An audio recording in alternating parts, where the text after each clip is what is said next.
वो तो पागलों की डॉक्टर है। अरे, पागलों का इलाज करोगे? These are unfortunately some statements that we still get to hear from a certain section of society when talking about traditional psychotherapists or people generally involved in the care of the mentally ill.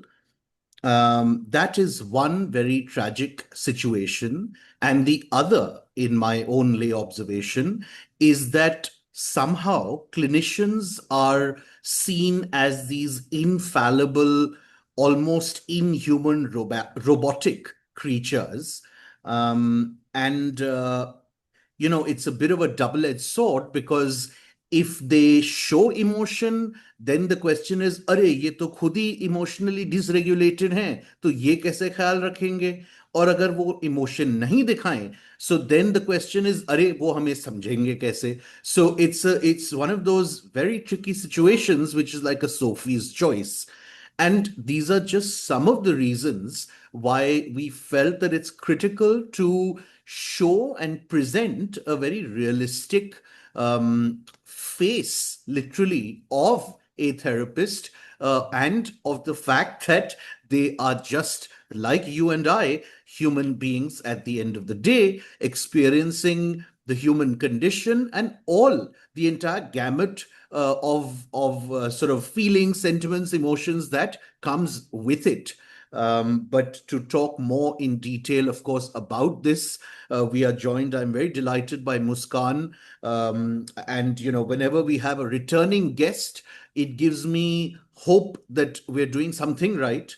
So I'm very, very happy that somebody as astute as Muskan, who of course is a psychotherapist and also under her banner of Couch Conversations creates some wonderful, engaging content around mental health, does it in an extremely entertaining, non-preachy, relatable manner.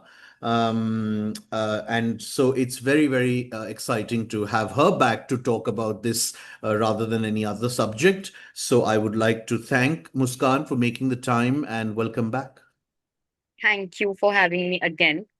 I want to start with I honestly feel like really grateful to see how conversations around mental health are becoming more open now. And I absolutely love being a part of dialogues like this because they make people feel less alone and hopefully help normalize therapy. Um, for me, breaking the stigma has always been very personal. I've seen how people easily dismiss therapy or catch labels to it. What's interesting is that even though we are the ones advocating mental health, sometimes the same stigma comes back to us as professionals. And yes, I've heard statements like, "ये पागलों की doctor है." Recently, I've heard something new that आप brain wash भी तो करते हैं लोगों को. And I was like, okay, these statements just make me pause that I don't know what to say next. How is this getting into your head that we brainwash people? Okay. And it just reminds me that as therapists, we're still human beings with our own emotions, insecurities, and stories. And we're not immune to what we help others work through. So that's something. Absolutely. In fact, the reason I laughed so loud when you shared that quote is not because I don't understand how sad or serious it is that is to some people the perception, but rather because how else does one deal with it except to just laugh it off or with humor? Exactly. Even I laughed at that time. And till now, I heard it just the last week, and still now I do not have any answers for that. Really brainwash. I mean, okay. But yeah, as you said, even about the clinicians thing, I've noticed that society keep us on a higher pedestal. Hmm. Like we're supposed to have it all figured out all the Correct. time. And it's funny because people sometimes assume that since I'm a psychologist, I must never feel anxious, insecure, Hmm. or confused. And usually, I've even gotten these things even from my own home that they've said that last week itself that I got really angry about something and my dad told me that uh, you're a psychologist, right? You have to keep calm in these situations. And no, I'm a human being first. Psychologist is my job. But yeah, Absolutely. And also important to, I think, underscore perfectly sincerely that that is why there are boundaries, because you can, in your personal realm and relationships, etc., just be quote unquote a regular human being, and you don't have to have those guards and those walls and those that kind of sort of self censorship always on, because it's just not possible.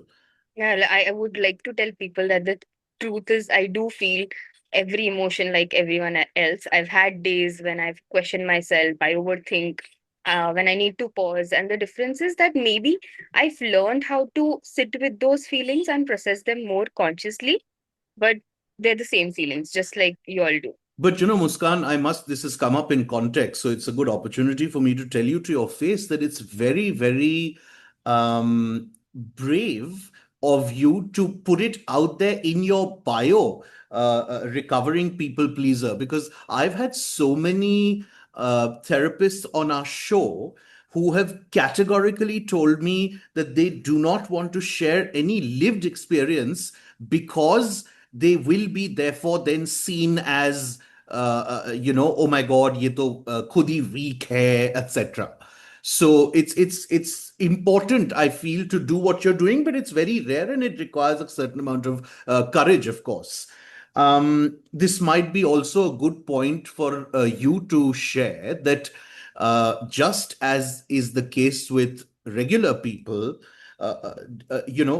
therapists also feel distress. They also go through all kinds of situations, circumstances, and conditions, even. And the entire reality of therapists have therapists who have therapists.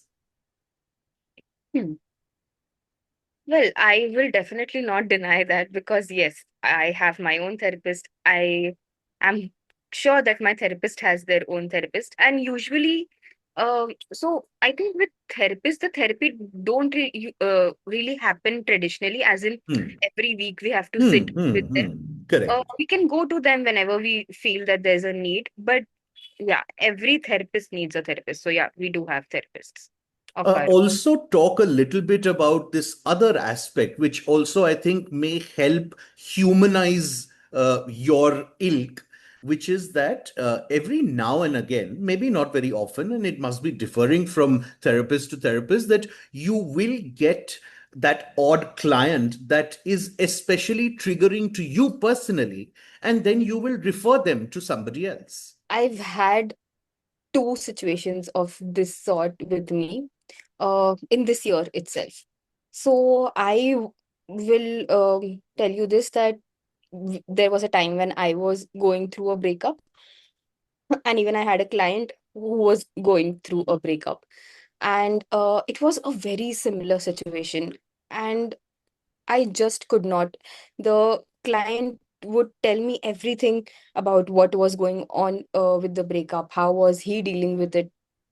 And goodness, I could not. I had to tell him that, used to make me feel so heavy at that time. And I would be so anxious all the time before I knew that, I have to take a session for him, that I told him that I think I'll have to Hmm. refer you to somebody else. Even very heavy feelings are coming up for me as well. I have to be very transparent about it. Otherwise, it should not come up as that, oh, my feelings were so heavy for her. This is why I'm so broken and I am not fixable. So she has to refer me to somebody else. So I have to be very transparent that, some feelings are also coming up for me and I don't think I am capable to help you at this moment. So I'll refer you to somebody else. Now tell I, me, sorry, please continue. No, and similar another case Hmm. came, which was not related to a breakup. It was a very different situation, but yeah, I was very open about it as well. And then I told them that I'll refer you to somebody else. Now, with you as an individual being this way and being somebody who's fairly transparent and very okay being vulnerable and being real, to use a cliche, have you ever, felt that it's worked against you? As of now, no. It has not gone against me. But but now that you're saying, I'm sure it goes against some people. Although I think that the real work happens only when you are authentic with your clients.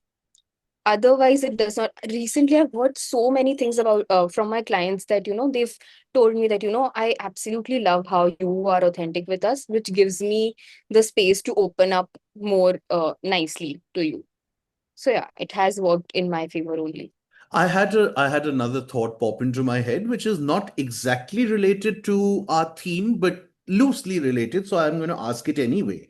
I think you will agree that we are also in a country where traditionally, um, our parents' generation, our grandparents' generation, there was this tacit understanding that कोई भी medical help अगर चाहिए तो ज्यादा से ज्यादा experienced person के पास जाओ, which essentially means go to an old doctor or an elderly doctor. I Yeah, think that's what even we've learned. yeah, so and I think that in large parts of the country, that sort of belief system continues. How have you felt in that regard? Have you had situations where you felt that you've potentially lost clients on account of being a certain age and looking a certain age कि ओहो ये लड़की हमें क्या बताएगी और सिखाएगी life के बारे में? I would say that even right now, 80% of my clients are older than me.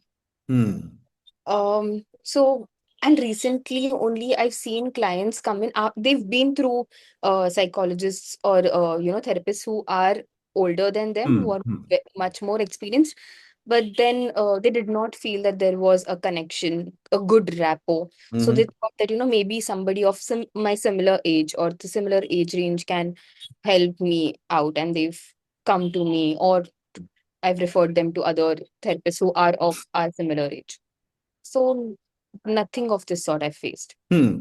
I'm very happy to hear that, and I think it's in sync with what I've myself been observing in terms of the sociological evolution of our country, where anyway younger and younger people, and we're a very young country, are a lot more open to the very concept itself. And I have in my teaching practice all the time now newer younger parents who come in who are, for example, a lot more open to recognizing learning disabilities and challenges with their children, addressing those, as opposed to an earlier generation, a lot of whom were simply in denial. Hmm. Um, well, I just gave you my examples that not Hmm, felt that need. So I think people are evolving now and hmm. understanding that, for an experience understanding to come, that does not need a proper experience that, they also have to go through the similar situation. So they need to have much more experience. They understand now.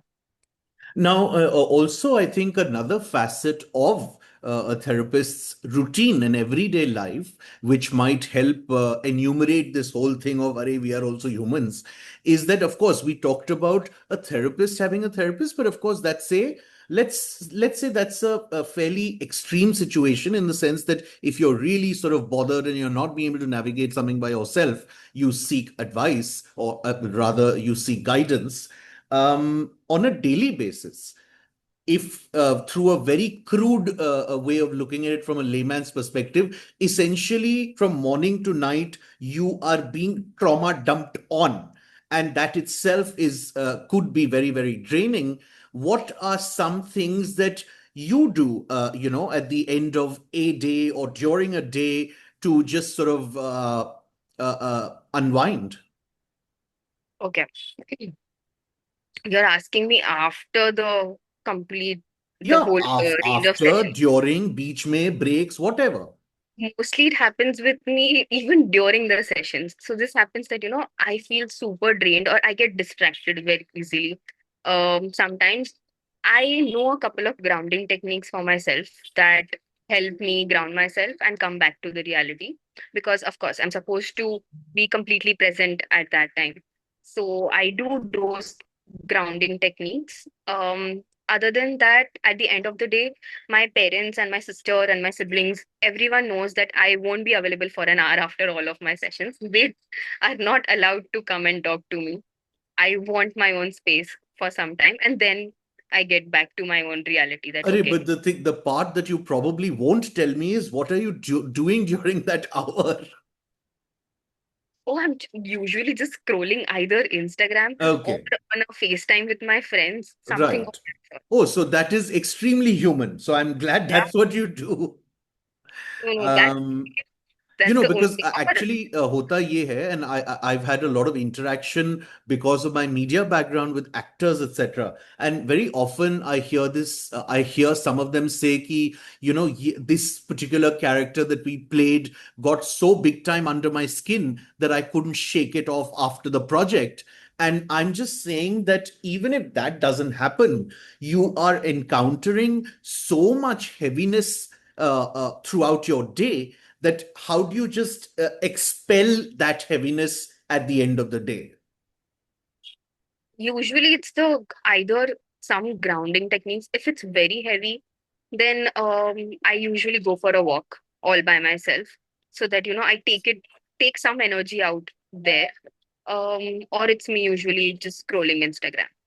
When we generally orient people who haven't had an experience of getting mental help with a professional, we always tell them that listen, please be aware that this often has nothing to do with how qualified a therapist is and how sincere you are as a client, because it is a very, very indefinable human thing.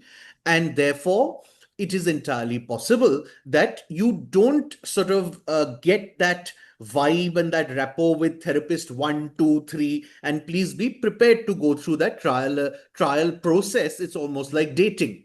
Now, it's very easy for us as mental health advocates to say that, but when you as a therapist might be at the receiving end of a situation where कि भाई इस particular client के साथ एक vibe नहीं establish हुई and they are going to move on and try somebody else, does that really impact, affect, or bother you? Okay. Initially, it used to. Um, I would not lie. It used to feel like really bad that, am I a bad therapist because of which they are moving to a different one? And usually clients are, see, sometimes clients can ghost you and then not come back.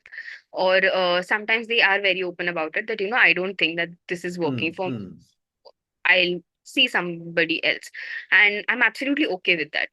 Now, before, no. Of course, I had this understanding later on that, the kind of therapy modules that I use might not sit right with the clients. They might thrive more with some other therapy modules which I do not practice. And Right. that's absolutely fine. So I'm okay with it now. Hmm. Yeah, that makes sense. It's something that you've, I suppose, understood intellectually that it's not to be taken personally. Yeah. Finally, before we conclude, and because this is, to me, I'm going to put it out plainly. Maybe you don't have to be as diplomatic. Maybe you are not diplomatic anyway. But I am really uncomfortable with the degree of AI intervention in therapy, and we've had any number of examples, tragically, of people actually using chatbots to have therapy sessions with, and how disastrously those are ending. I want to know your views on this. Personally, we've been screaming hoarse, saying that please understand that at a very fundamental level, artificial intelligence has been designed on a model of validation, and therefore there are serious limitations to what a realistic therapeutic journey or path it can take you on. Oh, goodness. Um, I personally know a lot of people who uh, have a talk therapy session with ChatGPT, any AI bots, but and I absolutely do not appreciate that because I've seen how they just validate what you're feeling and do nothing good about it. And as we're stepping into a world where AI and technology are doing so much, I find it even more important to hold on to what's deeply human about Yeah, therapy. AI can analyze, suggest, maybe even respond, but can it feel? It can't. It can't sit with you in silence or offer the sense of warmth and understanding that comes from another person's presence. That's not going to happen. And I understand that people might say that, since you are also taking virtual therapy, no, I've seen people, I've understood this that, the importance of holding that presence at that time, even during a virtual of therapy session. course. So for me, therapy is about connection, being seen, being understood, being met as a human being, uh, as and when where you are. That's something no machine can do. And yeah, I mean, guys, please don't rely on ChatGPT or any app for therapy. It's Absolutely. I think because I am involved with a certain number of schools and with education, uh, perhaps when there is, because it's mandated now for example for schools to have a mental health professional permanently there, but because it's more often than not just one individual vis-a-vis a student body of thousands, obviously that person from the get-go is compromised. So in that type of situation, certain initial assessments, red flagging of certain more severe or serious cases could be some things that some functions that AI could perform, in that sense augment, but certainly not replace, is what we keep saying. it can't. It just can't. I've seen it, and it is just getting worse when you completely rely on a chatbot for uh, therapy. I mean, I've also argued with a lot of people on my couch conversations page where they've told me that you can give these kind of commands and they will be your therapist. They will do this, but it just leads me to nowhere because they have very strong understanding of chatbots and they believe that that they can help them. Then okay, Yeah, it's very scary, and I mean it's not advisable. Again, I keep saying this. We have cases already. I mean, people have committed suicide. So please guard against that, and consider very seriously getting in touch with a human being who is also a therapist. Is there anything else that you would like to share that you feel is important for people to deepen their understanding or lead to some realization कि भाई हम भी तुम्हारी तरह ही हैं? so just a reminder that even we are human beings. जैसे आपको emotions feel होता है हमें एग्जैक्टली वही इमोशंस फील होता है it's just that we might know how to process them better that's it we are no better than any of you all we just know how to process them better that's all Wonderful. Thank you so much, as always, for all of your insights and for always being so brutally honest and sort of out there. It's really, really rare and becoming rarer still in this extremely manicured and filtered and veiled existence that most people have. All the best, and we'll see you soon. thank you so much for having me again